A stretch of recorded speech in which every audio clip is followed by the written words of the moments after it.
Hey guys, what is going on? Welcome back to another video. And today we're taking a look at another product from Redragon. Today we're taking a look at one of their mice, which is called the M808 Storm RGB lightweight gaming mouse. And it does feature a honeycomb design. Stick around as always to hear about the build quality, features, and whether this mouse is going to be right for you. You can find the M808 Storm on both Redragon's and Amazon's website for between $35 to $40, and I've seen it fluctuate between those prices, which is definitely a pretty good price for the features this mouse offers you. And very soon we'll have some other mice on the channel I'll be reviewing that are in the same bracket as far as price, so make sure you hit that subscribe button to stay tuned for that. You do get it in Redragon's kind of signature, I guess you could say, hard shell case, which is what I've gotten all their other mice in so far. So I'm presuming that's what they do for most of their packaging, which is just a nice hard shell, so you don't have to worry about getting damaged during the shipping process. Besides getting the mouse itself in there, you're gonna get a Redragon sticker as well as an instruction pamphlet included to help you get started.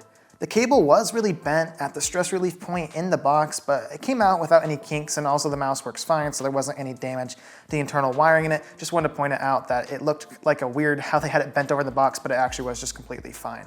Let's go ahead and talk about the build quality and design of this mouse. And this is marketed as a lightweight honeycomb mouse, which the design of it, yes, but the weight as far as that goes, it came in at 90 grams on my scale, so we're not talking about like those ultra lightweight honeycomb mice that we're seeing with some of those other brands. But then again, remember, this is only where the price of it is about half of a lot of those other offerings from those more expensive brands. So obviously with the weight in it, it's not bad. It's not super lightweight, but it's lighter than some of the other mice coming at just 90 grams. So a good weight, but not honeycomb in the fact that it's like 70 grams. So a little bit heavier, so make sure you take that into consideration when getting it. When taking a closer look at the mouse itself, you'll see that it's not actually completely honeycomb, though it does have those honeycomb cutouts on the entire mouse, basically. I mean, obviously besides the front of your left and right clicks. You'll see as you run up the mouse a little bit, the back is where it's mostly open, and then on the sides and going up towards the top, it's gonna be basically completely covered underneath, but you can still see through down just to that hard plastic right underneath the surface. Underneath it though, you can't see completely under it onto the PCB, of course, that's kind of blocking your view, but it is completely honeycomb and open on the bottom besides around the sensor itself. The side panels are completely hard plastic, which is a big bummer. I really wish they could have put on maybe some plastic grips on them, because though they do have these kind of textured side grips here, which is kind of like little hexagons almost, or that honeycomb shape as well, it doesn't give you much grip at all, and I found it to be a little bit slippery, especially if you're in a heated moment maybe and you're gripping down it, or your hands are getting a little warm or maybe a little sweaty on it. It would have been really nice to see plastic textured grips on these. I think that would have really brought this mouse up to that next level. Of course, you could put aftermarket grips on it as well, but that's not something you want to have to think about when getting a brand new mouse. On their website, they do call this a right-handed ergonomic grip, but I would say it's definitely leaning more towards ergonomic side, but it kind of has almost an ambi shape in there as well.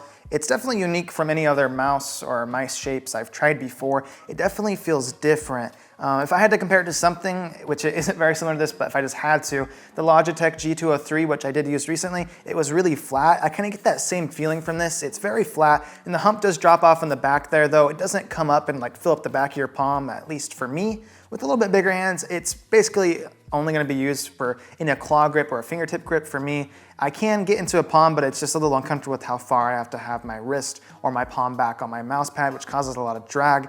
I would say though, if you have maybe medium to smaller hands, this would work really good for a palm grip, also getting into that claw grip as well. On the left side, you get that nice sweep out like you would expect to see with an ergonomic mouse, which really helps you lock your thumb in there. And then the left side is just a little less pronounced. Obviously, don't use this if you're left-handed. I'm just saying it kind of has that hint of an ambi feel as well. The cable that they included this mouse is honestly one of the best, or the best I've seen on the cheap, more budget-friendly mouse options. Super flexible, getting close to that kind of paracord feel. I'll get some close-up shots of this as well, but it's super bendy and also doesn't get kinked up easily, which is really nice. And I threw this in a bungee on my desk, and it basically feels like the thing is wireless. Overall, the cord is a huge win on this mouse. As far as the buttons go, I've been super happy with them so far, but before we dive into those, I'm gonna give you guys a sound test right now.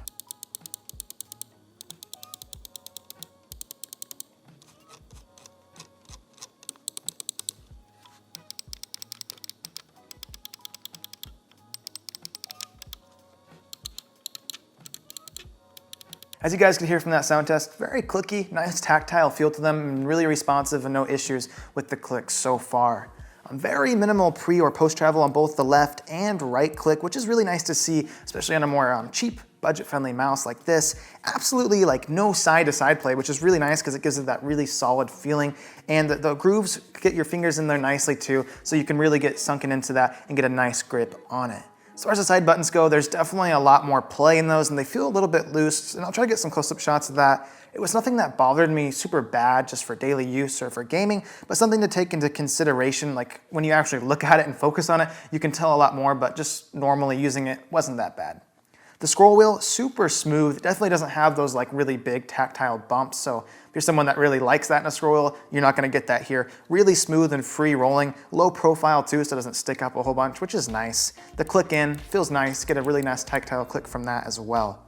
The buttons below that, you're actually gonna get 3 below your scroll, which is a little bit different. The top 2 are gonna be for your DPI, either going up or down. Then below that, you'll have your last button, which is gonna let you just cycle between those different lighting effects on the mouse.